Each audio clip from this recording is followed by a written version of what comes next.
karena generasi tua ini kita wajib mewariskan pada milenial.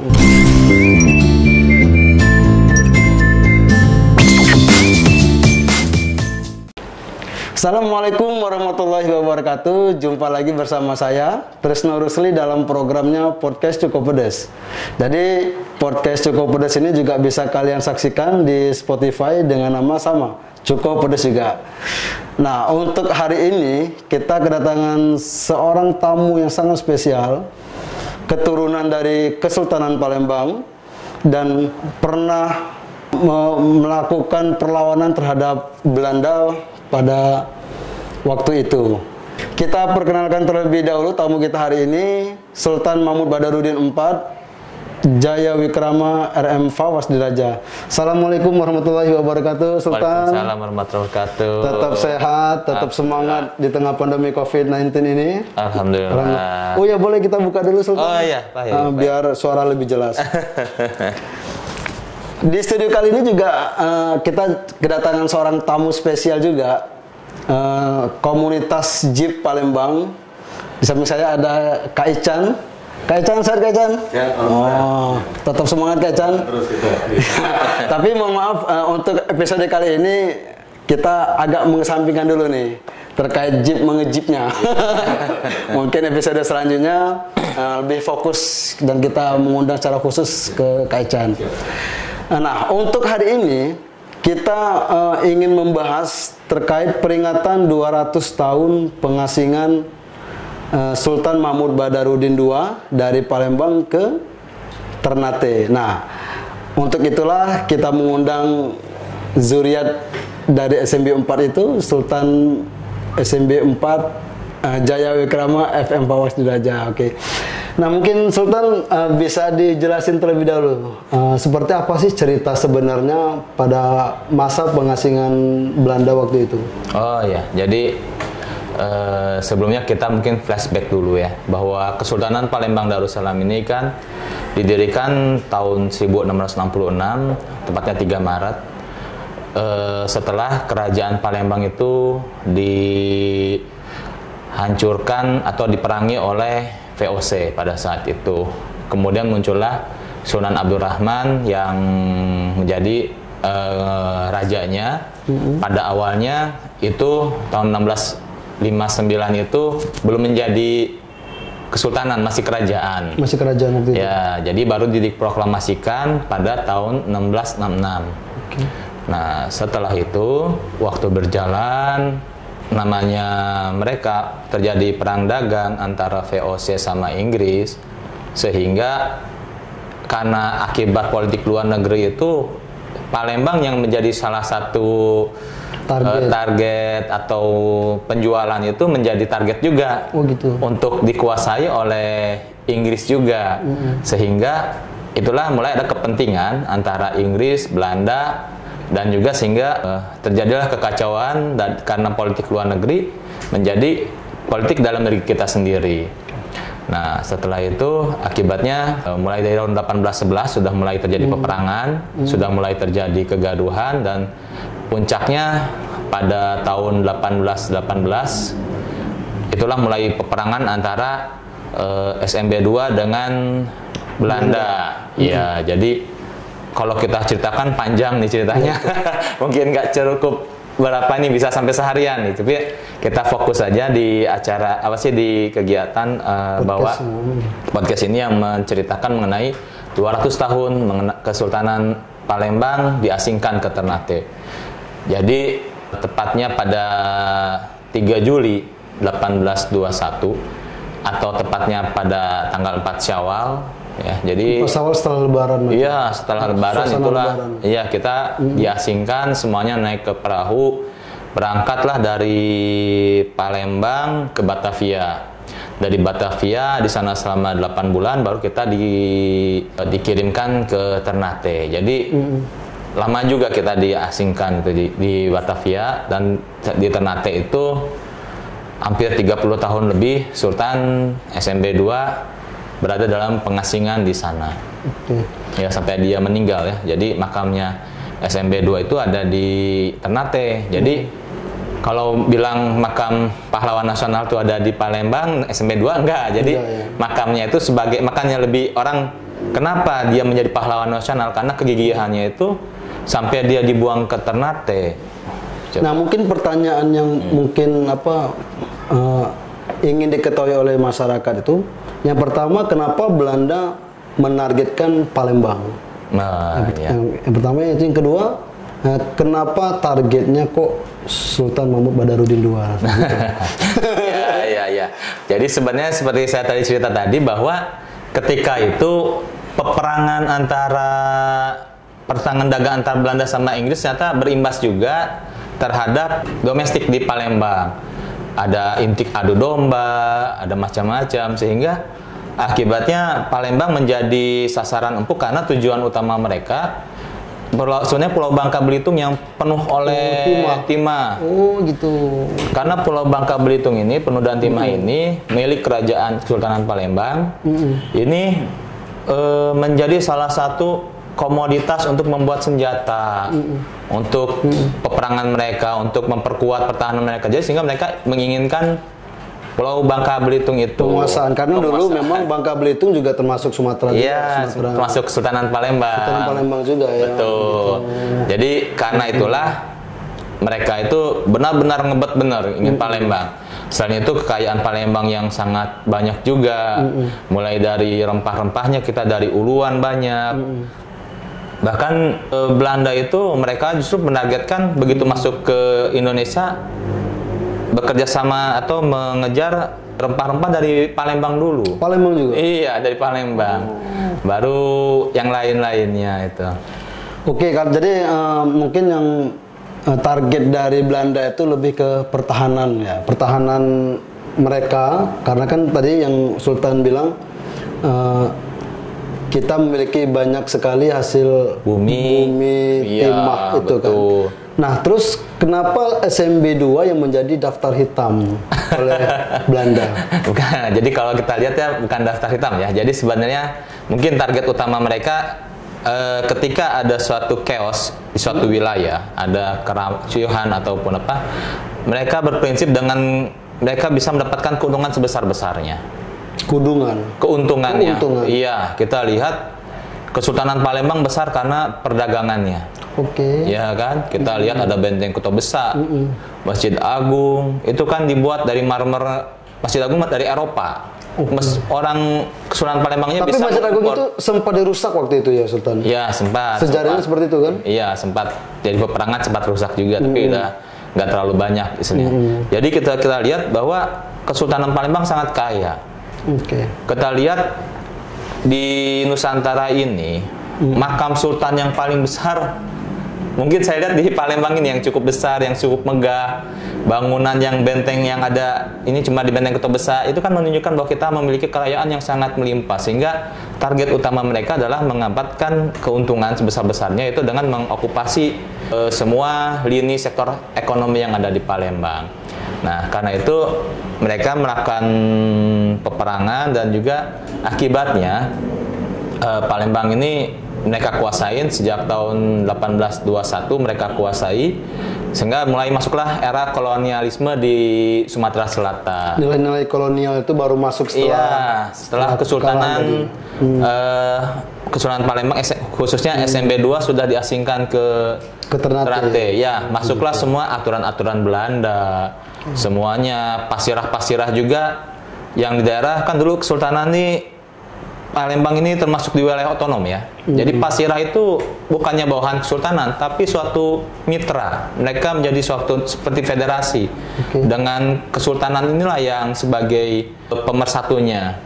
Jadi daerah-daerah itu kemudian oleh Belanda sendiri mereka berpikir ternyata ini suatu potensi yang besar, tidak boleh diinikan, sehingga kalau misalnya dia mau menghancurkan kesultanan atau apa, mengambil alih langsung dan mereka langsung masuk, gak akan bisa. Mereka karena tahu kekuatan pertahanan Palembang itu cukup. Iya.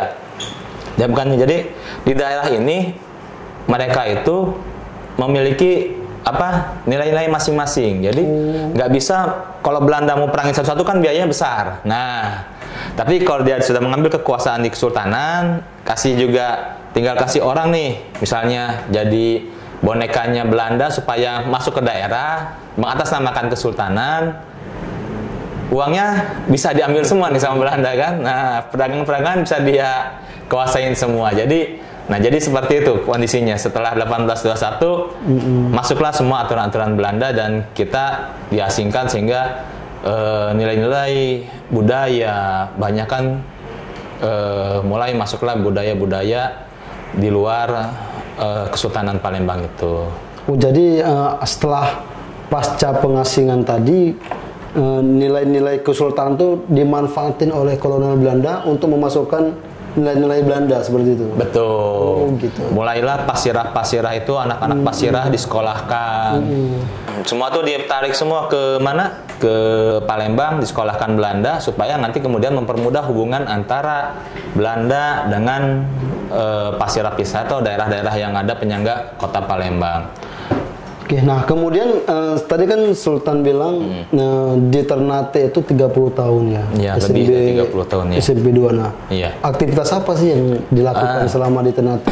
Jadi kalau kita lihat Napaktilasana ke Ternate itu perjalanan tuh kan sangat jauh ya pada masa itu. Kalau sekarang sih 1 hari udah sampai. Iya. Saya ajak sana kemarin, kalau dari Jakarta ada pesawat langsung 2 jam udah sampai. Nah kalau kita lihat dari zaman dulu itu kita melalui perahu itu kapal itu bisa hampir hampir 1 bulan lah ya. Itu untuk sampai ke Ternate melalui pelayaran. Nah sampai di sana Kesultanan juga sana ada namanya Kampung Palembang. Oke, ya pernah dengar aku. Ya, nah itu Kampung Palembang di Ternate itu kenapa? Karena Sultan itu pergi sana nggak sendirian, tapi bawa seluruh keluarga besar. Belanda takut kalau ada keluarga, salah satu keluarga Sultan di sini akan terjadi pemberontakan. Nah, jadi seluruhnya itu dibawa seluruh kapal. Tapi, nah itulah. Jadi nanti ada diaspora juga setelah sampai sana. Kemudian Sultan meninggal sekitar 30 tahun lebih di sana, SMP 2. Sekitar 1852 ya, kalau nggak salah meninggal di sana. Dari 1821 dibuang. Nah, nanti dia meninggal sekitar 1852. Nah, hampir 31 tahun ya. Iya, jadi sangat lama waktunya. Nah, dari situ dan Sultan sana jadi penasehat kerajaan sana. Oh. Jadi sering, karena dia ulama, al-hafiz juga, dia hafiz Quran, jadi sering jadi penasehat kesultanan di sekitarnya dan sebagai ini. Tapi tetap dijaga ketat oleh Belanda. Pada awalnya Sultan di sana masuk dulu di benteng Fort Orange di sana, kemudian baru dibuatkan kampung. 1 bulan kemudian pindahlah ke kampung perumahan Palembang di sana. Jadi di sana itu bukannya enak, emang sangat tersedih. Kenapa? Ya Sultan di sana tinggalnya udah dengan cukup orang yang banyak, dikasihnya gaji kayak gitu, kasih uang. Oh, diupah di sana tuh. Kan kita sedih juga. Betul. Uangnya kan uang dari Palembang, berapa ratus ribu gulden pada saat itu. Sultan cuma dikasih berapa ratus gulden. Berapa ini? Jadi itu untuk biaya hidup seluruh keluarga kita di sana. Bukannya 1-2 orang. Kalau untuk sendirian oke lah cukup. Kalau ini berapa puluh kepala keluarga. Nah, jadi setelah keluarga kami ya, jadi di sanalah yang terakhir yang kita, setelah saya ke sana juga, salah satu keturunannya dari SMB 2 itu adalah leluhur kami, yaitu Prabu Diraja yang ikut juga dibuang sana. Itu bisa kita lihat ya. Jadi kalau kita ke Ternate, nanti insya Allah siapapun kita, teman-teman yang ke Ternate sana, pakem Kesultanan Palembang itu di mana-mana makamnya itu pasti ada 3 minimal, raja-raja sultannya minimal 3. Dalam artian 3 siapa? 1 sultan di tengah-tengah, permaisurinya, dan juga ada imam kubur. Oh, imam kubur. Iya. Jadi kalau di Palembang ini kalau nggak salah imam kuburnya yang SMB 1 Al Idrus ya kalau nggak salah. Kalau yang di Palembang itu dari Assegaf. Nah, jadi kita hubungan dengan orang Arab juga sangat dekat, baik ya. Jadi emang, jadi ada imam kuburnya. Jadi itu makanya bisa lihat deh, semua makam di Palembang minimal 3. Nah, yang sultan-sultannya ya. Jadi imam kubur tuh bisa dikatakan sebagai apa? Pemuka agama. Iya, betul. Jadi situlah. Nah, jadi sebelah sultan itu adalah Ratu Ulu atau itulah Mas Jubaidah itu adalah ibunya daripada Prabu Diraja. Nah, jadi mohon maaf Sultan, saya membayangkan selama 30 tahun di Ternate itu kehidupan Sultan Mahmud Badarudin II cukup menyedihkan juga ya. Iya. Karena yang pertama tuh yang kulihat selalu diawasi oleh tentara Belanda. Betul. Itu kan. Jadi mau beraktivitas segala macam itu diawasi dan menyedihkan lagi itu diupah. Iya. Jadi layaknya seorang pekerja, padahal SMB 2 itu termasuk ya pahlawan nasional, orang kaya, duitnya diambil semua dirampas, cuma dikasih duit untuk hidup aja, kebayang kan? Bayang betul. Dan sana itu bisa kita lihat ada nanti di sana dia membuat karya namanya Syair Burung Nuri. Itulah pencerminan dia kerinduan seorang seperti burung yang dalam sangkar yang ingin kembali keluar tapi tak bisa itu. Jadi ada dia membuat suatu karya yang Syair Burung Nuri itu. Jadi Sultan tuh pembuat syair juga banyak. Jadi mengisahkan kehidupan. Iya, betul. Syair itu mungkin ceritanya mengisahkan kehidupan. Jadi ketika perang kita menang ada dia buat syair perang Menteng atau syair perang Palembang. Ada juga ngeliat orang Belanda yang ini ada yang romansa syair Sinyo Costa. Nah, ketika dia dalam sedih ini dia membuat syair tentang burung nuri. Nah, itu jadi dia seorang pujangga juga, seorang yang namanya orang-orang zaman dulu yang intelektual kan seneng prosa sastra. Nah, itu. Tapi pakai menggunakan bahasa kita ya, bukan Sanskerta. Arab Melayu tulisannya. Arab Melayu. Iya, Arab Melayu. Nah, saya kirain tadi ini bahasa Indonesia. Enggak. Atau mungkin dulu belum. Arab kita bukan bahasa Melayu itu kan kita Melayu kita nih. Semua Jawa Melayu. Kita kan Jawa Melayu nih. Palembangnya kita ini kan keturunan Jawa dan di daerah orang Melayu. Jadi banyak orang Jawa tinggal di Sumatera kayak gitu. Iya, jadi kalau keturunan, karena kita gini ya, kalau kerajaan-kerajaan di Indonesia, pemikir-pemikir atau awalnya itu semua rata-rata dari Jawa semua, sebagian besar, sehingga di Palembang sendiri pun kami merupakan keturunan dari Jawa juga pada awalnya, itu Ki Agus, Kemas. Nah, dulu namanya Kiai Agus sama Kiai Emas. Nah, kemudian setelah Sunan Abdurrahman menjadi sultan, barulah gelar Raden dan Mas Agus itu turun. Jadi di Palembang ini gelar-gelaran itu adalah nasab kita, iya, keturunan, bukannya kasta. Ingat orang bilang ada kasta nih. Iya sih, betul-betul kasta. Kalau Ki Agus itu kastanya tinggi.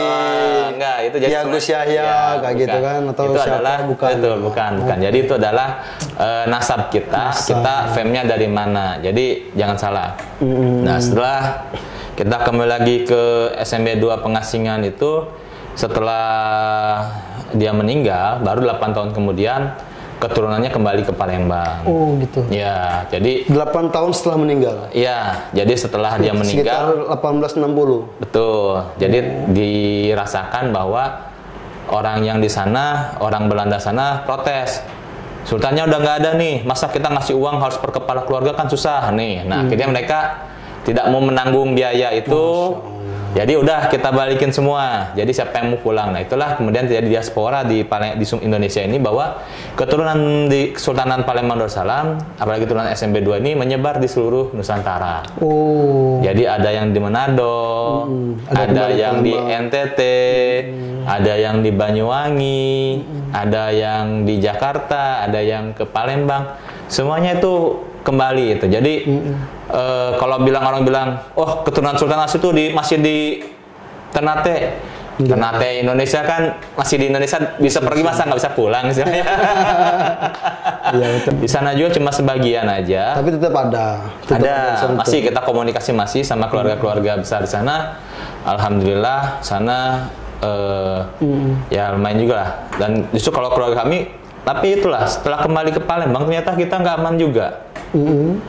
Keturunan kami ini kemudian hampir 20 tahun Palembang, tapi saya juga nggak tahu, cuma pernah terbaca sepertinya ada gerakan perlawanan lawan Belanda juga. Akhirnya kami pergi lagi ke Singapura. Ya, jadi kakek saya, buyut saya itu akhirnya di Singapura.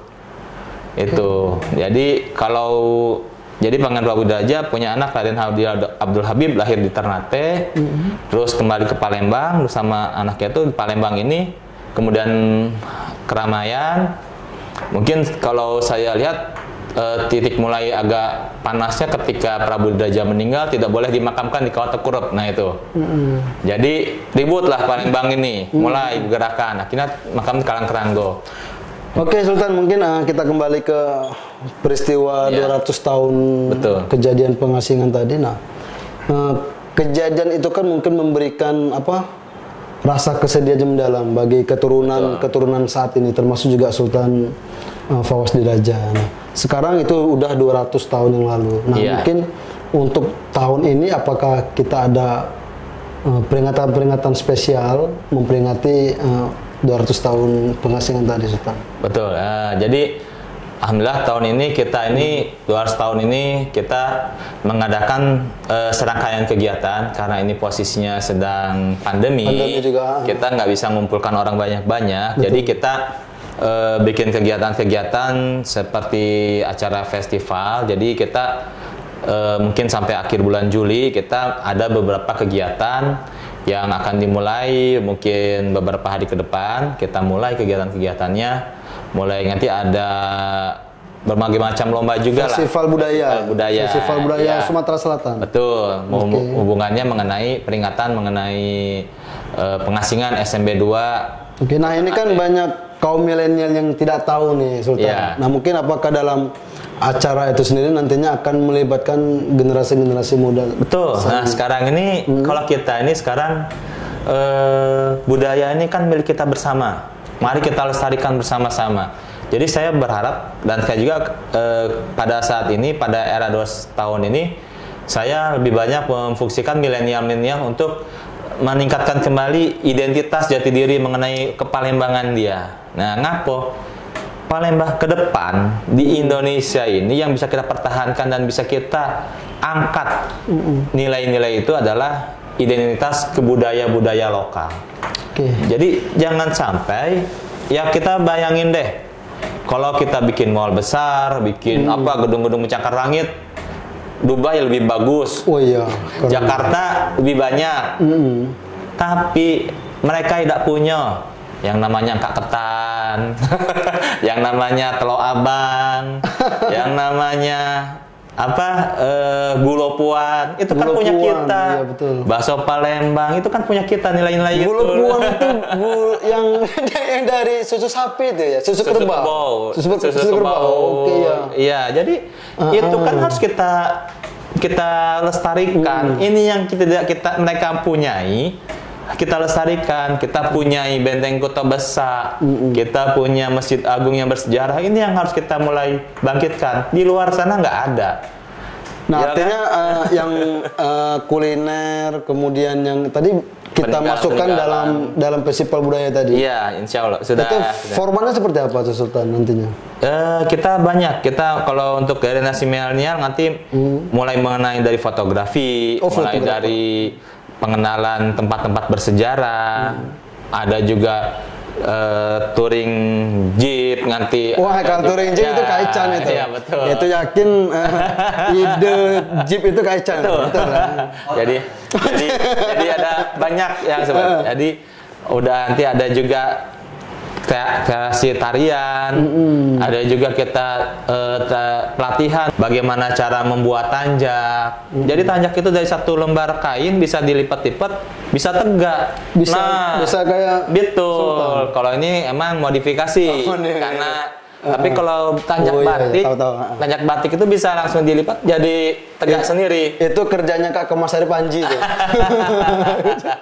Iya, jadi banyak. Jadi ada tanjaknya. Itu ini tanjak. Kita dari satu kain bisa dilipat nanti. Nah, ini satu kain ini. Iya, satu kain dilipat. Enggak pakai. Nah, bisa pakai. Ada ini ada. Enggak apa-apa. Nah, tadi coba. Jadi ini emang harus kita tahu. Pinjam dulu ya. Jadi generasi muda harus tahu. Ternyata tanjak ini dari satu lembar, jadi seperti melipat dasi. Nah, jadi seni melipat dasi itu seni melipat tanjak. Jadi macam-macam, ada kepondang, ada belah mambang. Nah, itu nanti macam-macam itu bisa. Ada juga nanti membuat gande untuk perempuannya. Dan juga mungkin nanti ada pelatihan untuk membatik.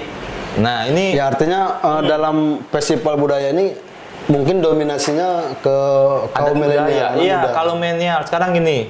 Karena generasi tua ini kita wajib mewariskan pada milenial, pada generasi muda. Kapan lagi kalau nggak sekarang?